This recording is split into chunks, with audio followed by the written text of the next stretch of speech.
وقال الذين كفروا لولا نزل عليه. أعوذ بالله من الشيطان الرجيم. بسم الله الرحمن الرحيم. باب الإدغام الكبير. ودونك الإدغام الكبير وقطبه أبو عمرو البصري فيه تحفلا، ففي كلمة عنه مناسككم وما سلككم وباقي الباب ليس معضلا، وما كان من مثلين في كلمتيهما فلا بد من إدغام ما كان أولا، كيعلم ما فيه هدى وطبع على قلوبهم والعفو وأمر تمثلا، إذا لم يكن تا مخبر أو مخاطب أو المقتسي تنوينه أو مثقلا، ككنت ترابا أنت تكره واسع عليم، وأيضا تم ميقات مثلا، وقد أظهروا في الكاف يحزنك كفره، إذ النون تخفى قبلها لتجملا، وعندهم الوجهان في كل موضع تسمى لأجل الحذف فيه معللا، كيبتغي مجسوما وإن يك كاذبا ويخل لكم عن عالم طيب الخلا، ويا قوم ما لي ثم يا قوم من بلا خلاف على الإدغام لا شك أرسلا، وإظهار قوم آل لوط لكونه قليل حروف رده من تنبلا، بإدغام لك كيدا ولو حج مظهر بإعلال ثانيه إذا صح لاعتلى، فإبداله من همزة هاء نسلها، وقد قال بعض الناس من واو نبدلا، وواو هو المضموم هاء كهو فأدغم ومن يظهر فبالمد عللا، ويأتي يوم أدغموه ونحوه ولا فرق ينجي من على المد عولا، وقبل يئسن الياء في اللاء عارض سكونا أو وصلا فهو بسم يظهر اللہ الرحمن مسهلا. الرحیم۔ السلام علیکم ورحمۃ اللہ وبرکاتہ۔ امید ہے کہ تمام طلباء اکرام قراءت سباہ کے وہ خیر وفیت کے ساتھ ہوں گے۔ آج کا جو ہمارا سبق ہے وہ ادغام کبیر کے حوالے سے ہے۔ آپ کو معلوم ہی ہے کہ متن دروس الشاطبیہ جو ہے وہ شروع ہوا ہے، تو اس کی مکمل جو تشریح تفصیل ہے وہ آپ کے سامنے پیش کرنی ہوتی ہے۔ اسکرین کے اوپر آپ ویسے ہی جو ہے وہ اس کے نوٹس دیکھ رہے ہوتے ہیں کہ شعر کی جو ہے وہ لفظی ترجمہ اور اس کا مفہوم ہوتا ہے۔ میں نے صرف بول کے آپ کو سمجھانا ہوتا ہے کہ اس شعر کا اور اس حرف کا اور اس عبارت کا یہ مقصد ہے۔ عموماً آپ نے جو ہے وہ علم و تجوید کے اندر جو ہے وہ صرف ادغام کی قسمیں اور ادغام تام ناقص اور مثلین متقاربین متجانسین ہی پڑھا ہے، لیکن ادغام کبیر کے نام سے جو ہے وہ مفصل بحث جو ہے وہ آپ کو قراءات سبا کی کتب میں ہی جو ہے وہ ملیں گی۔ قراءات کتب جو ہیں، قراءات سبا کی جو کتب ہیں انہی سے علم و تجوید کے قواعد جو ہیں وہ اخذ کیے گئے ہیں، کیونکہ مقدمہ جزریہ جو ہے وہ علامہ ابن جزری شافعی رحمہ اللہ بالواسطہ جو ہے وہ علامہ شاطبی اور ابو عمر عثمان بن سعید دانی رحمہ اللہ کے جو ہے وہ شاگرد ہیں، تو اس حوالے سے انہوں نے جو ہے وہ وہاں سے ان کتب قراءات سبا سے تمام قواعد جو ہیں وہ اخذ کر کے پھر اختصاراً جو ہے وہ علماء نے کیا کیے ہیں، قراء نے علم و تجوید جیسی چھوٹی کتابیں جو ہیں وہ بنائی ہیں۔ تمام اصول اور تمام ضوابط جو ہیں وہ یہیں سے قراءات سبا کی جو الشاطبیہ اور تیسیر ہیں وہیں سے جو ہیں وہ اخذ کیے گئے ہیں۔ تو اوپر جو اس کا جو عبارت ہے وہ بڑی آسان ہے۔ ادغام کی تعریف بیان کی گئی ہے، النطق بالحرفین حرفا کالثانی مشددا، دو حرفوں کو ملا کر ایک مشدد حرف پڑھنا۔ فائدہ اس کا ادغام کا یہ ہوتا ہے کہ ذرا بولنے میں آسانی ہو جاتی ہے، دو حرفوں کی ادائیگی جو ہے وہ بولنے میں آسان ہو، اس لیے ادغام کیا جاتا ہے۔ ادغام کے تین اسباب ہیں، تماثل، تجانس اور تقارب۔ تماثل کا مطلب ہے کہ دو حرف جو ہیں وہ مخرج اور صفت میں متحد ہوں، صفت بھی ان کی ایک ہو، مخرج بھی ایک ہو، جیسے با کا با میں ادغام کرنا۔ تجانس کا مطلب یہ ہے دو حرف جو ہیں وہ مخرج میں تو متحد ہوں لیکن صفت میں متحد نہ ہوں، جیسے تا اور تا کا ادغام۔ متقاربین کا مطلب یہ ہے کہ دو حرف جو ہیں وہ مخرج میں بھی اور صفت میں دونوں میں کیا ہوں، ایک دوسرے کے قریب قریب ہوں۔ تو قریب قریب ہونے کی وجہ سے انہیں متقاربین کہیں گے. جیسے کہ دال اور سین محملہ کا ادغام، دال اور شین معجمہ کا ادغام، اور لام اور را جیسے ان کا ادغام. تو یہ دونوں حروف ایسے ہیں جو مخرج میں اور صفت میں دونوں ایک دوسرے کے کیا ہیں، قریب قریب ہیں. مدغم جو ہوتا ہے اگر متحرک ہو تو وہاں ادغام کرنے کو ادغام کبیر کہتے ہیں، اگر ساکن ہو تو وہاں ادغام کرنے کو صغیر کہتے ہیں. ہر ایک کی دو دو قسمیں بن جائیں گی، متقاربین اور غیر متقاربین، مثلین اور غیر مثلین، متجانسین اور غیر مثلین غیر متجانسین. ٹھیک ہے. علامہ شاطبی جو ہیں وہ شعر نمبر 116 کے اندر ارشاد فرماتے ہیں وَدُونَكَ الْإِدْغَامَ الْكَبِيرَ قُطْبُهُ أَبُو عَمْرٍ الْبَصْرِيُّ فِيهِ تَحَفَّلَ. تو لے لے ادغام کبیر اور اس کا مرکز ابو عمر بصری علا رحمہ اللہ ہے اور اس میں جمع ہو گیا ہے. مفہوم اس کا یہ ہے کہ ادغام کبیر کے اصول و ضوابط کو اچھی طرح کیا کر لو، یاد کر لو، اخذ کر لو، کیونکہ ادغام کبیر کا جو مدار اور محور ہے وہ امام ابو عمر بصری رحمہ اللہ کی شخصیت ہے. آگے جو ہے وہ اس کا مفہوم اظہار احمد تھانوی جو ہیں وہ قاری مقری فرماتے ہیں کہ ادغام کے حروف کا جو ضابطہ ہے اس کی نقل، روایت اور لغت، زبان اور مستند اور حجت ہونے پر جو دلائل اور شواہد یعنی تمام تر جو جمع کیے گئے ہیں ان کا تعلق جو ہے وہ امام ابو عمر بصری رحمہ اللہ کے ساتھ ہے. ٹھیک ہے. دونا کا بمانا جو ہے وہ اس میں فعل ہے، اور بمانا خود یعنی تو لے لے. فی تحفلہ اس میں جمع ہو گیا کا مطلب کیا ہے کہ تمام جو ادغام کبیر کی ادغام کے جو قواعد ہیں، ادغام کبیر جو ہیں وہ جمع ہو گئے امام ابو عمر بصری رحمہ اللہ، یعنی انہیں کے ساتھ خاص ہے. یہاں پہ ایک بات نوٹ کرواتے ہیں اور کہتے ہیں کہ دور حاضر میں جو اس وقت جو بات مشہور ہے تمام اطراف و بلاد کے اساتذہ اور مشائخ کے اندر، کہ وہ اس قصیدہ اور اس کی اصل کے طریق کے پیش نظر عمل وہ یوں سمجھتے ہیں کہ ادغام جو ہے وہ روایت سوسی کے ساتھ کیا ہے، مخصوص ہے. اگرچہ نظم سے یہ مفہوم ہوتا ہے کہ امام ابو عمر جو ہیں وہ دونوں راویوں کی روایت میں عام ہے. ٹھیک ہے. امام ابو عمر کی جو دو راوی ہیں نا، ان دونوں راویوں کے اندر جو ادغام ہے وہ عام ہے، لیکن جو اساتذہ اور مشائخ کے اندر اطراف و بلاد میں جو بات مشہور ہوئی ہے وہ یہ ہے کہ ادغام جو ہے وہ سوسی کے ساتھ کیا ہے، خاص ہے.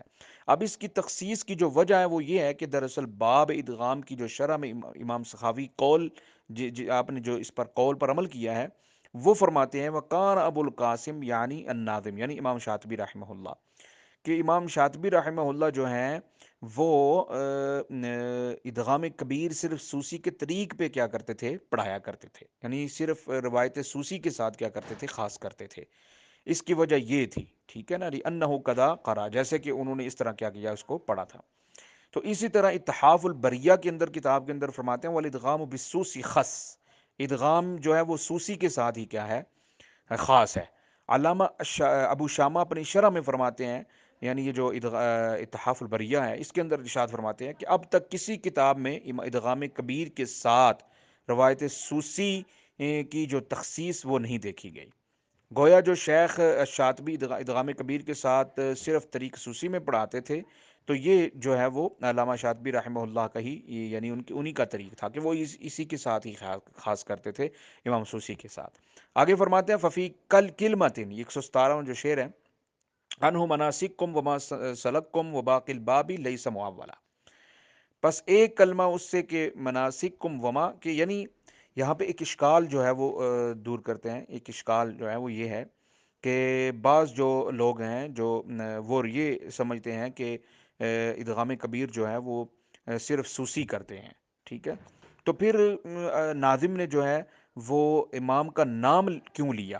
اگر یہ بات عام ہے کہ ادغام کبیر سوسی کے ساتھ خاص ہے تو پھر ناظم نے جو ہے وہ امام ابو عمر کا جو ہے وہ امام کا نام کیوں لیا؟ ادبا نے شعر کی تشریح اس سوال کے جواب میں اس طرح کی، مطلب یہ کہ ادغام کبیر پر جو ہے وہ بہت سے نحویوں نے جو ہے وہ اشکال پیش کیے ہیں، لیکن دیکھنا یہ ہے کہ سبا قرات میں یہ ادغام کہاں سے آیا. امام سوسی نے اپنے شیخ امام ابو عمر سے اس کو نقل کیا. ٹھیک ہے. یعنی جواب اس کا یہ ہے، جو کہتے ہیں کہ امام ناظم نے اس کا نام کیوں لیا امام کا، تو ان کا جواب یہ ہے کہ آخر یہ ہم دیکھیں گے کہ ادغام آیا کہاں سے. آیا کہاں سے کہ امام سوسی نے اپنے شیخ سے یعنی امام اپنے استاد سے لیا، امام ابو عمر بصری سے نقل کیا. اور امام ابو عمر بصری کا نام اس لینا ہی اس بات پر جو ہے وہ سند اور اس کی صحت پر دلیل ہے کہ ان کا نام لینا ہی کافی ہے کہ وہ امام سوسی کے لیے، یعنی اگر امام سوسی راوی ہیں تو امام سوسی جو ہیں ان کا نام لیا، امام کا نام لے لیا، یعنی یہ امام کا نام لینا ہی دونوں راویوں کی روایت کے لیے کیا ہے، کافی ہے، ٹھیک ہے، کیونکہ نہ صرف وہ نقل اور روایت کے بہت بڑے شیخ ہوئے ہیں، یعنی استاذ کا زیادہ مرتبہ ہوتا ہے یا شاگرد کا، تو یہ بتانا مقصود ہے کہ شاگرد کا جو ہے وہ مقام جو ہوتا ہے وہ کم ہوتا ہے اپنے شیخ سے، اپنے استاذ سے، تو اس لیے استاذ کا ذکر کر دینا ہی کافی ہے شاگرد کے ذکر کرنے کے بجائے، ٹھیک ہے۔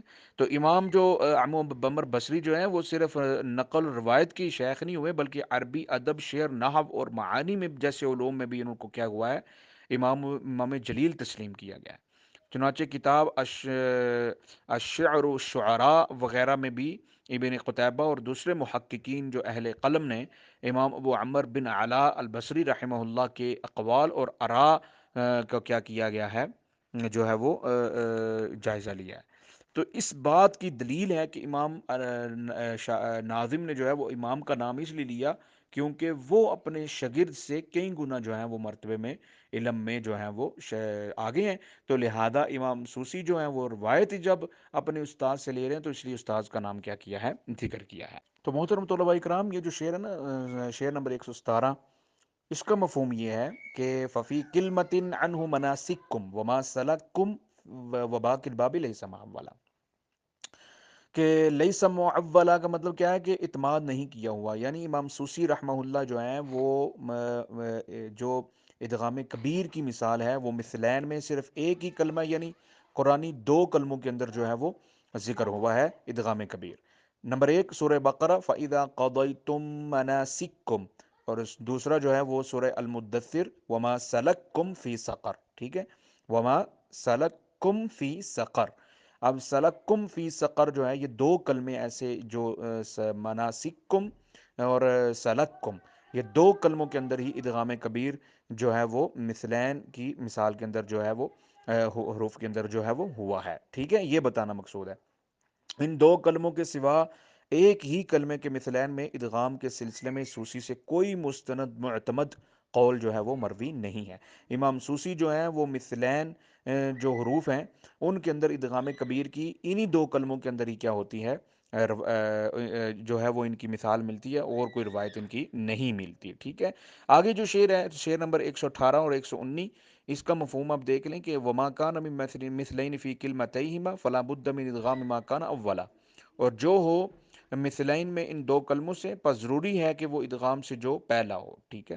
کَيَعْلَمُ مَا فِيهِ هُدًى وَطُبِعَ عَلَى قُلُوبِهِمْ وَالْعَفْوَ وَأْمُرْ تَمَثَّلًا۔ اب اس کی جو تشریح ہے وہ آپ نے جو ہے وہ سمجھنی ہے۔ 2 متماثل حروف 2 کلموں میں اس طرح جمع ہوں کہ پہلا حرف جو ہے وہ کلمے کے آخر میں ہو اور دوسرا حرف جو ہے وہ دوسرے کلمے کے شروع میں ہو، تو وہاں پر ادغام جو ہے وہ کرنا ضروری ہوگا، بشرطے کہ ان موانع میں سے کوئی معنی موجود نہ ہو جن کا ذکر آگے آ رہا ہے، ٹھیک ہے، ان میں سے کوئی نہ ہو تو پھر جو ہے وہ آگے ذکر ہوگا، وہ آپ انشاءاللہ العزیز جو ہے وہ سمجھ جائیں گے۔ یاد رکھیں کہ امام سوسی کے لیے جو ہے وہ 513 جگہیں ایسی ہیں قرآن پاک کی جہاں ادغام کبیر ہوا ہے، ٹھیک ہے۔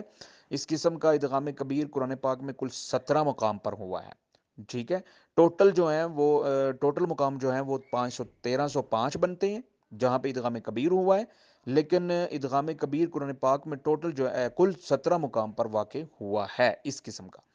تو کسی نے اپنے قول کے اوائل میں ان 17 حروف کو جمع کیا ہے، ٹھیک ہے، یعنی یا لائمی غیرت مہجتی کم تعفن بقلت ہمتی نعیت ربعا فرقوه سادتی ونحت علیہم ثم حارت قصتی، ٹھیک ہے، یہ ایک یعنی یا لام غین میم لام کاف تا با ہا دال را فا سین واو عین ثا حا قاف، ٹھیک ہے۔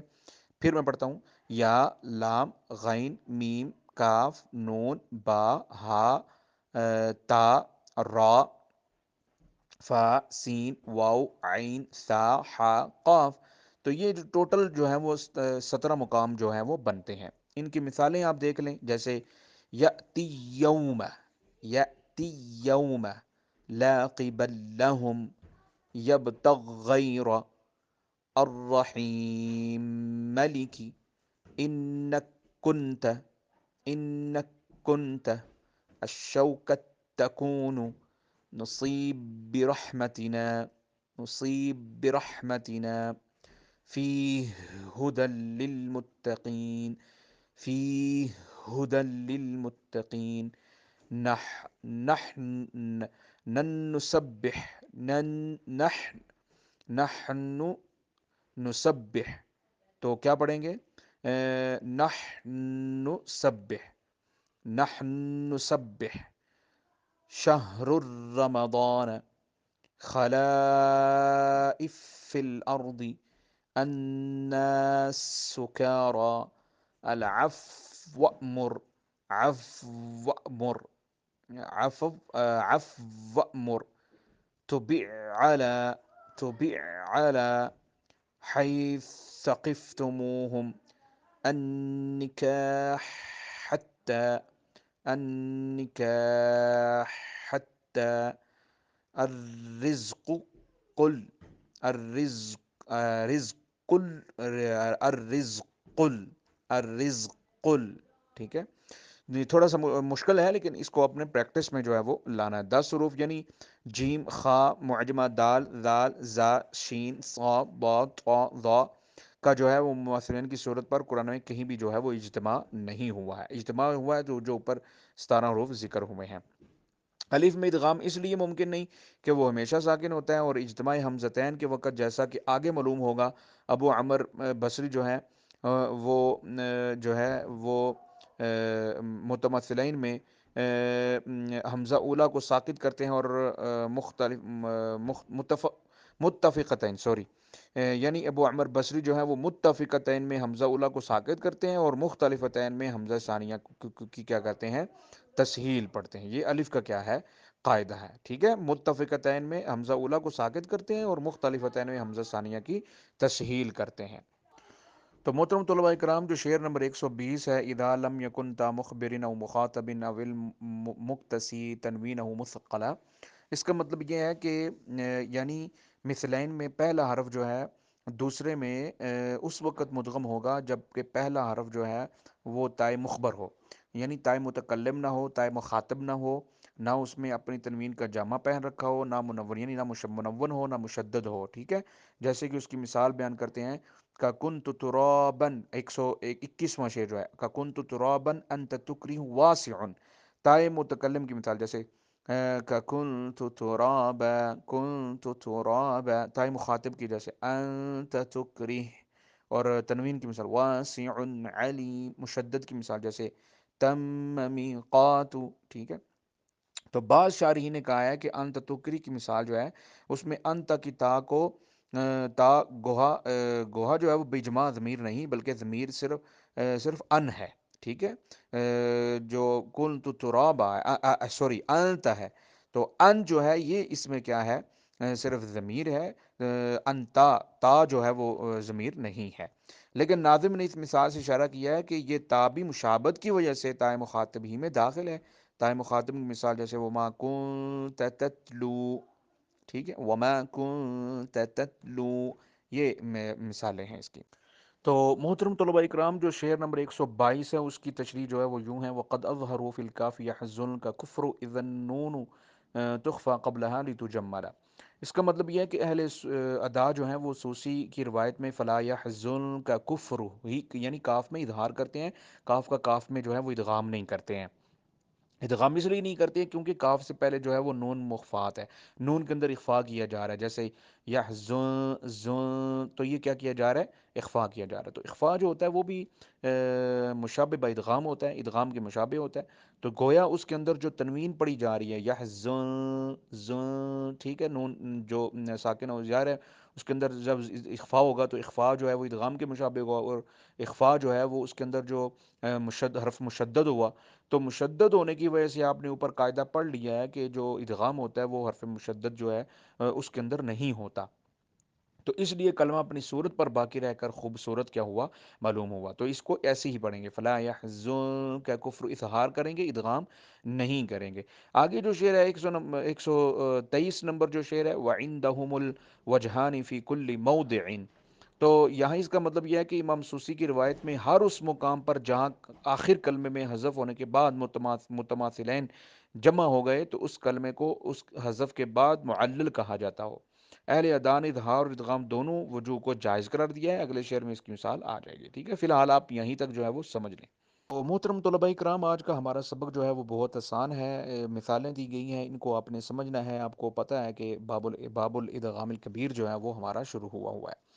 علامہ شاطبی رحمہ اللہ جو ہے وہ مثال دیتے ہیں، وَمَن يَبْتَغِ غَيْرَ الْإِسْلَامِ. وَمَن يَبْتَغِ یعنی جو شارح ہیں اظہار احمد تھانوی رحمہ اللہ، قاری المقری جو ہیں، وہ یوں اس کی تشریح کرتے ہیں، کہتے ہیں کہ یبتغی جو ہے وہ اصل میں یبتغی تھا. ٹھیک ہے، حالت جزمی کی وجہ سے آخر سے یا کو کیا کر دیا، حذف کر دیا.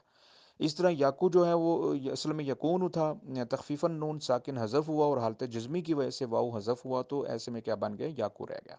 یا خلولکم یا خلولکم تھا، واو جو ہے وہ حالت جزمی یعنی جواب امر ہونے کی وجہ سے حذف کر دی گئی، تو یہاں بھی کیا رہ گیا، یا خلولکم رہ گیا. آگے جو علامہ شاطبی نے یہ ذکر کیا نا کہ قول ان عالم طیب الخلا، اس کا مطلب یہ ہے یا تو اخیدہ ہذا کل مراد ہے، یا اخذت عن عالم حسن الحدیث، یعنی اس کو یعنی میں نے جو ہے وہ امام ابو عمر بن علا سے لیا ہے، یا صاحب تیسیر جو ہے وہ علامہ دانی رحمہ اللہ سے لیا ہے. یعنی اس عبارت سے مراد یہ دو امام مراد ہیں. یا قومی سے آگے کہتے ہیں مال یدعوکم الی النجا، یا قوم ینصرن من اللہ. یہاں پہ جو ہے وہ اہل ادا جو ہیں ان کا کسی بھی قسم کا کوئی اختلاف نہیں ہے ادغام میں، کیونکہ یہاں کوئی چیز جو ہے وہ ادغام سے مانے نہیں ہے. یہاں آگے کہتے ہیں قومی جو ہے وہ لکھا ہی لغت کے اعتبار سے فصیح لغت جو ہے وہ قوم ہی میم کے ساتھ ہی لکھا جاتا ہے، یا کو نہیں ذکر کیا جاتا. اب یا کو جو ہے وہ اس میں آپ نے علل کے باب میں نہیں لینا. ٹھیک ہے، جس طرح پیچھے جو حرف علت کو گرا دیا گیا، تو یہاں پہ جو ہے وہ علل یعنی تعلیل کے باب میں آپ نے نہیں لینا. ٹھیک ہے، کیونکہ کیا جو ہے یہاں پہ متکلم جو ہے وہ مستقل ایک خود کلمہ ہے. اب یا قومی ہی صرف کیوں لکھتے ہیں، کیونکہ لغت فصیح میں یا قومی ہی لکھتے ہیں.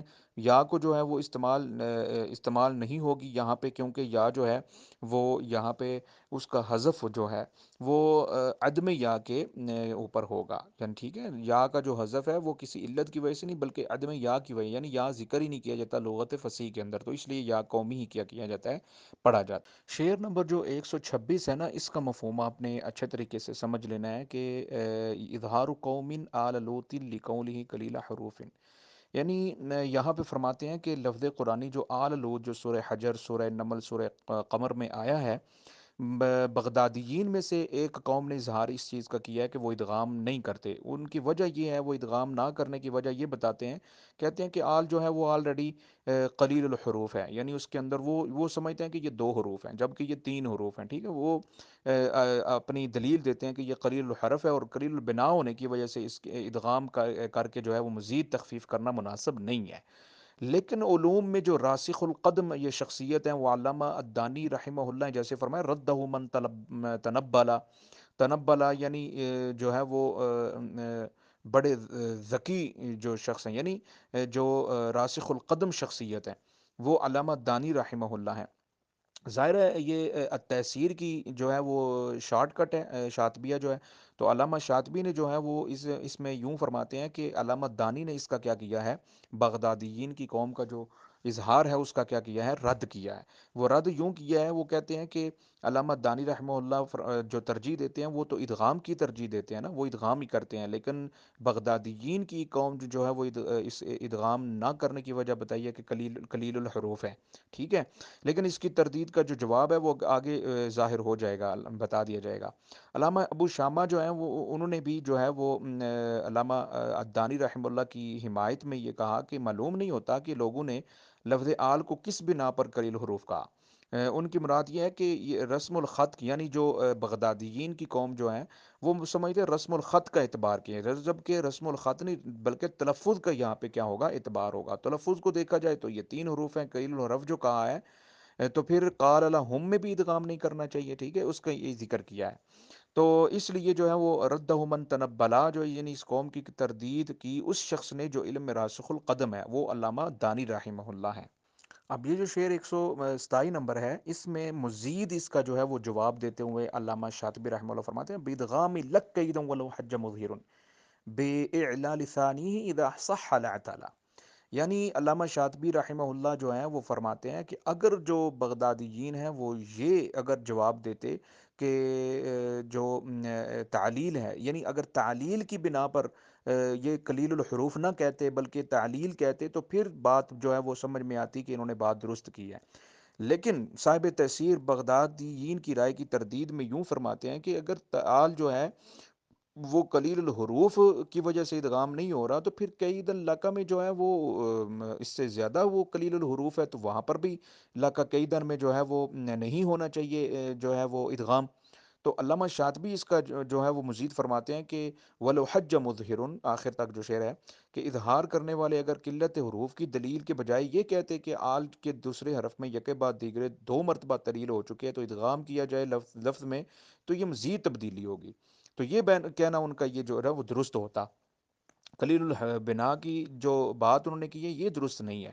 عالم ادغام نہیں کیا جانا چاہیے تاکہ ایک ہی کلمے میں تغیرات کثیرہ کا وقوع نہ ہو، تو یہ اظہار کرنے والے استدلال کے لحاظ سے کامیاب رہتے تو ان کی دلیل کا رد نہ ہو سکتا، یعنی علامہ شاطبی ان کی طرف سے یوں جواب دے رہے ہیں، ٹھیک ہے، بات یہاں اس لیے درست ہوتی اگر وہ علل کے باب میں لے جاتے، لیکن انہوں نے کلیل کے باب میں لے گئے تو وہاں پر اس کی تردید کی ہے علامہ دانی رحمہ اللہ نے۔ آگے کہتے ہیں اذا صح، ساتھ ہی بطور جملہ معترضہ ناظم یہ بھی فرما گئے کہ یہ استدلال جس کو ہم نے پیش کیا ہے یہ اس وقت صحیح ہوتا ہے جب کہ نقل و روایت کی روح سے یہ اظہار ثابت ہو۔ اشارہ یہ ہے کہ روایت سے یہ اظہار ثابت نہیں ہے، یعنی یہ جو اظہار کرتے ہیں آل لوت میں یہ کسی روایت سے جو ہے وہ بظاہر ثابت نہیں ہے، ٹھیک ہے۔ آگے تنبیہ یوں فرماتے ہیں کہ قرات کی صحت میں تین باب ہیں، یہ آپ کو بھی معلوم ہے۔ نمبر ایک، روایت السند میں تواتر ہو، تو لہذا یہ جو بغدادیین کی ایک قوم نے جو اظہار کیا ہے یہاں پہ غنہ نہیں کیا، ادغام نہیں کیا، اظہار کیا ہے، تو یہ ان کی اس بات سے بھی تردید ہے کہ روایت السند کے اعتبار سے جو ہے نا وہ ثابت نہیں ہے، لہذا روایت السند میں تواتر ہو۔ نمبر دو کہ وہ نحوی کے خلاف نہ ہو۔ نمبر تین، قرآنی رسم الخط کے مطابق ہو، تو لہذا رسم الخط کے مطابق یہ تینوں شرطیں ہوں گی تو قرات جو ہے وہ درست ہوگی، وگرنہ قرات درست نہیں ہوگی۔ ان تینوں میں نقل و تواتر کا اصول سب سے مقدم اور اہم ترین اصول ہے۔ لفظ آل میں کیا تغیر اعلان ہوا، اگلے شعر میں جو ہے وہ اس کی مزید جو ہے وہ تفصیل ذکر کرتے ہیں۔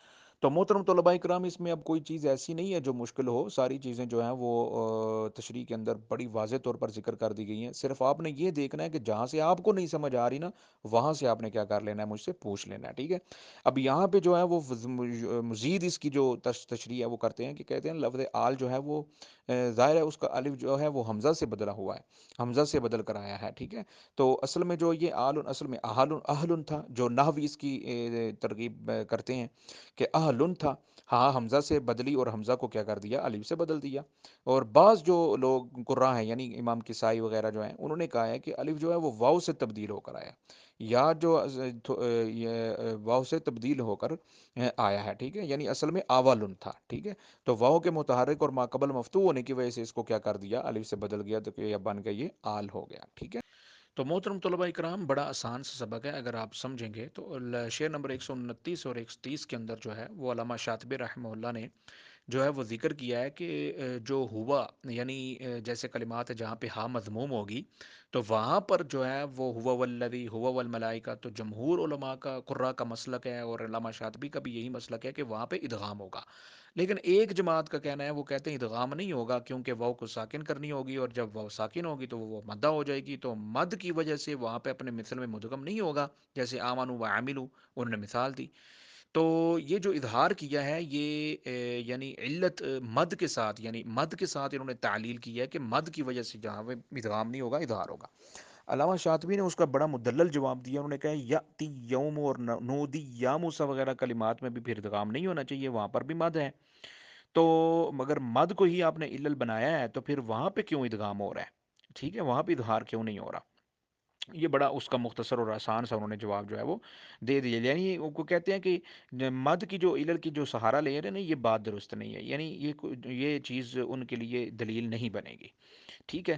آگے جو ہوا کی جو ضمیر ہے نا اس میں اب اختلاف آ جاتا ہے کہ ساکن پڑھیں گے یا اس کو مضموم کی جو، یعنی علامہ شاطبی نے تو اس کو مضموم ہی قید لگایا ہے، لیکن امام ابو عمر بصری جو ہے نا وہ یوں فرماتے ہیں کہ کہتے ہیں کہ اگر واو یا فا سے پہلے ہا ضمیر آئے گی نا تو وہاں پہ ساکن اس کو پڑھیں گے، تو ایسے مواقع میں بلا اختلاف کیا ہوگا، ادغام ہوگا، جیسے فہ ولیہم وَهُوَ وَلِيُّهُمُ الْيَوْمَ وَهُوَ وَاقِعٌ بِهِمْ، تو ان مواقع میں ادغام سے کوئی چیز معنی نہیں ہے، ہاں ساکن بھی ہے، مدد کی علت بھی موجود نہیں ہے، تو وہاں پہ کیا ہوگا؟ ادغام ہوگا۔ لیکن امام ابو شامہ اور امام شعلہ جو ہیں وہ فرماتے ہیں کہ اپنی شروحات میں اس تقریر کے برخلاف شعر مفہوم کا نکالا ہے کہ جب ناظم نے مضموم کی قید لگائی ہے تو پھر آپ ساکن کی وجہ سے اس میں اگر ساکن کریں گے تو وہاں ادغام نہیں ہوگا، ٹھیک ہے، لیکن کیوں ان کے لیے شرط ہے کہ ہا کی جو قید لگائی ہے مضموم ہونے کی، تو وہیں پہ کیا ہوگا؟ ادغام ہوگا جہاں ہا ضمیر مضموم ہو، یعنی ساکن میں وہ ادغام نہیں ہوگا۔ امام ابو شامہ جو ہے وہ نے یہ اس کے برخلاف جو ہیں وہ آئے ہیں امام ابو عمر بصری کے، لیکن علامہ دانی جو ہے نا، ان کا قول بھی امام ابو عمر بصری کے ساتھ کیا کیا کرتا ہے؟ ملتا جلتا ہے، ٹھیک ہے، ملتا ہے۔ وہ کہتے ہیں کہ اگر ایسی بات ہے تو پھر ان کا یہ کہنا ہے علامہ دانی رحمہ اللہ کا، وہ فرماتے ہیں کہ اگر واو ساکن سے پہلے ساکن ہو، چاہے وہ ہا ہو یا کوئی بھی حرف ہو، وہ اگر ساکن ہوگا تو وہاں پر جو ہے وہ کوئی نہیں، اس میں کوئی اختلاف نہیں ہے، وہاں پہ ادغام جو ہے اس کے مثل میں، واو کے مثل میں ہو جائے گا، ٹھیک ہے، جیسے وہ ولیہم وخذ العفو مر، ٹھیک ہے۔ تو یہاں پہ جو ہے نا وہ علامہ دانی رحمہ اللہ نے بھی اس کے خلاف ذکر کیا۔ اس چیز کو آپ نے بخوبی کیا کر لینا ہے ایک دفعہ۔ شاطبی رحمہ اللہ کا جو شعر ہے نا، علامہ 131 نمبر جو ہے، اس میں علامہ شاطبی رحمہ فرماتے ہیں جو سورۃ طلاق میں لفظ آیا نا یئسنا، اس سے پہلے آتا ہے اللائی واللائی، ٹھیک ہے۔ تو یہاں پہ امام ابو عمر بصری جو ہیں وہ حمزہ نہیں پڑھتے بلکہ یا پڑھتے ہیں، اس یا بھی سکون پڑھتے ہیں، لئی یئسنا پڑھتے ہیں، لیکن ادغام نہیں ہوگا کیونکہ اس لیے سکون عارضی ہے، تو اس لیے حمزہ متطرفہ یا سے بدلا ہوا ہے، اور یا جو ہے یعنی اس کی اصل نکالیں تو یہ حمزہ جو متطرفہ ہے لائی یا سے اگر بدلیں تو یا مکسور ہوگی، اور یا پر کسرہ ثقیل ہونے کی وجہ سے اس کو ساکن کر دیا ہے، ٹھیک ہے۔ تو دونوں ہی وجہ جو ہیں وہ عارضی ہیں، لہذا اس پر جو ہے وہ ادغام نہیں ہوگا۔ بالفاظ دیگر جو ہیں وہ کہتے ہیں یا کی اصل حمزہ ہے، اس لیے امام سوسی جو ہیں وہ اس میں کیا کرتے ہیں؟ بسہل طریق سہل جو ہے وہ اسہل کیا کرتے ہیں؟ اختیار کرتے ہوئے ادغام نہیں کرتے ہیں۔ یعنی امام سوسی جو ہے نا وہ کہتے ہیں کہ یا کی جو اصل ہے وہ حمزہ ہے، تو اسی لیے جو ہے وہ امام سوسی اس یا کو یا اسنا کی یا میں، یعنی اللہ جو حمزہ ہے وہ اس کی اصل یا ہے، اور یا کی جو اصل ہے وہ حمزہ ہے، اور پھر وہ ایک یا اور پھر یا اسنا کی یا، دونوں یاؤں میں بدری کی اصل جو ہے وہ اختیار کرتے ہوئے کہتے ہیں کہ ادغام نہیں ہوگا۔ امام شاطبی جو ہیں وہ امام دانی رحمہ اللہ کی اتباع میں یہی مسلک اختیار کرتے ہیں، اور اہل ادا کی ایک جماعت نے بھی اس کو کیا کیا ہے؟ ادغام کو ہی ترجیح دی ہے، یعنی ادغام ہی کریں گے۔ علامہ شاطبی اور امام دانی رحمہ اللہ جو ہے وہ اس کی اتباع کرتے ہوئے وہ کیا کرتے ہیں؟ اس میں ادغام کرتے ہیں، ٹھیک ہے۔ لیکن نشر میں دونوں وجہ کو صحیح قرار دیا گیا ہے، ادغام اور اظہار دونوں کو، دونوں وجہ امام سوسی ہی کے ساتھ مخصوص نہیں بلکہ امام دوری اور امام بزی کے لیے بھی ہیں، ٹھیک ہے نا۔ دونوں وجہ جو اظہار اور ادغام ہے نا، یہ امام سوسی کے ساتھ نہیں خاص کر لینی بلکہ امام بزی اور امام دوری کے لیے بھی کریں گے۔ جیسے کہ امام بزی اور امام دوری کے لیے جو ہے وہ دونوں وجہ پڑھتے ہیں، تحف البریہ میں ذکر کیا کہ تو ظاہر کر سکتے کے ساتھ، اگر تم نے اظہار کرنا ہے تو پھر سکتہ کر، لیکن ادغام کرنا ہے تو پھر کیا کر؟ ادغام کرو یا اظہار کو سکتے کے ساتھ کرو، امام احمد بزی اور امام دوری رحمہ اللہ کے نزدیک، ٹھیک ہے نا۔ سکتہ کریں گے، اظہار کریں گے تو سکتہ کریں گے، یا کریں گے کیا کریں گے؟ ادغام کریں گے۔ امام ابو شامہ جو ہیں وہ اس پر اعتراض اٹھاتے ہیں، وہ فرماتے ہیں کہ اس بات کا اس چیز میں لین دین ہی نہیں ہے۔ وہ کہتے ہیں کہ کیونکہ ادغام کبیر کا باب چل رہا ہے تو لہذا اس کلمے کو نفی یعنی اثباتاً اس باب سے کوئی تعلق نہیں ہے، لہذا بہتر جس طرح کہ علامہ شاطبی رحمہ اللہ نے جو ہے وہ اس کو ذکر کیا ہے، تو لہذا وہی بہتر کیا ہے؟ درست طریقہ ہے، ٹھیک ہے نا۔ تو امام ابو شامہ جو ہے نا وہ انہوں نے یہی پہ یہی اعتراض اٹھایا کہ یہ مسئلہ جو ہے وہ ادغام صغیر میں ہونا چاہیے تھا، ادغام کبیر میں نہیں ہونا چاہیے تھا۔ تو محترم طلباء کرام، یہ تھا ہمارا آج کا جو ہے وہ سبق، جو کہ باب ادغام کبیر جو ہے وہ کمپلیٹ ہو گیا۔ اس سبق کے متعلق جہاں سے کہیں سے آپ کو سمجھ میں نہ آئے تو آپ مجھ سے کیا کر لیجئے گا؟ پوچھ لیجئے گا۔ وقال الذين كفروا لولا نزل